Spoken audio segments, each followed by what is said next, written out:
दोस्तों, हम ज़ात को काबू करने के लिए बहुत सारे लोग बहुत सारे चिल्ले करते हैं, अमलियात की राह इख्तियार करते हैं और बाज़ औक़ात ऐसे घिनौने अमल भी कर जाते हैं जिससे उनका ईमान भी मशकूक हो जाता है और ईमान से भी वो बहुत ज़्यादा दूर हो जाते हैं।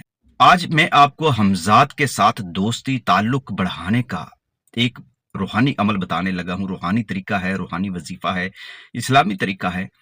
इस पर आप अगर अमल करेंगे तो आप बड़ी आसानी के साथ अपने हमज़ाद की मदद से बहुत सारे मामलात को हल करने के काबिल भी हो जाएँगे। मुझे भी ये किसी बुज़ुर्ग ने अता किया था और मुझसे भी ये करवाया था। ख़ैर मैंने तो इस पर बहुत ज़्यादा मशक्क़त की और मेरे अपने तजर्बात हैं, मेरे अपने मुशाहिदात हैं कि उसके बाद क्या कुछ होता रहा। इस वज़ीफ़े की तादाद तो मैं आपको बता रहा हूँ, लेकिन इसके कुछ परहेज़ हैं, तरीक़ाकार है।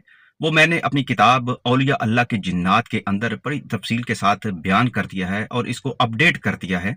इस किताब को भी उसके अंदर ये चूँकि जो बुज़ुर्ग ने मुझे बताया हुआ था उसकी मैंने तफ़सील उसके अंदर बता दी है। उसको मँगवाने का, इस किताब को पढ़कर आप इसके अंदर से ये पूरी तफ़सील आप ले सकते हैं कि इसको करना कैसे है। और एक बात मद्देनज़र रखिएगा कि जब भी कोई वज़ीफ़ा किया जाता है उसके परहेज़ ज़रूरी होते हैं। वज़ीफ़ा पहले मैं आपको बता दूँ, बाकी तफ़सील जो है आप मँगवाने का मैंने तरीका आपको बता दिया है, स्क्रीन पर वो चल रहा है। लेकिन इस दुआ को पढ़ने का जो तरीका है वो सुन लें।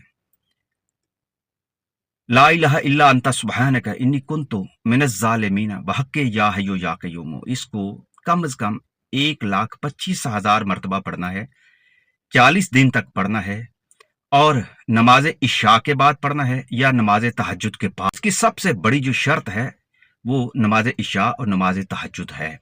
बाकी जो इसके परहेज़ हैं, वो जो तरीक़ाकार है वो मैं किताब के अंदर मैंने बयान कर दिया है। अपने ईमान को बचाते हुए अब हमज़ाद के साथ दोस्ती कर सकते हैं, लेकिन एक बात ज़हन में रखिएगा, हमज़ाद को कभी तस्ख़ीर नहीं किया जा सकता। जो लोग इस मकालते में रहते हैं, उनके ज़हन उलट जाते हैं और वो ईमान से भी दूर हो जाते हैं। ये बड़ी मुश्किल एक ऐसी मशक्क़त है, एक हुनर है, एक तरीक़ाकार है, जिसको मुख्तलिफ़ सूफ़िया कराम ने अपनाया और रूहानी तौर पर जिन्होंने अमलियात किए, उन्होंने भी इस वज़ीफ़े की मदद से बहुत कुछ हासिल किया है। इस वज़ीफ़े से जो मंसूब बहुत सारे जो बातें हैं, वो मैंने अपनी किताब औलिया अल्लाह के जिन्नात के अंदर दर्ज कर दिए हैं, ताकि लोगों को पता चले कि ये वज़ीफ़ा इतना आसान भी नहीं है, जिसको आसानी के साथ हम पढ़ना चाहते हैं, लेकिन इसके लिए बहुत ज़्यादा एहतियात भी ज़रूरी है।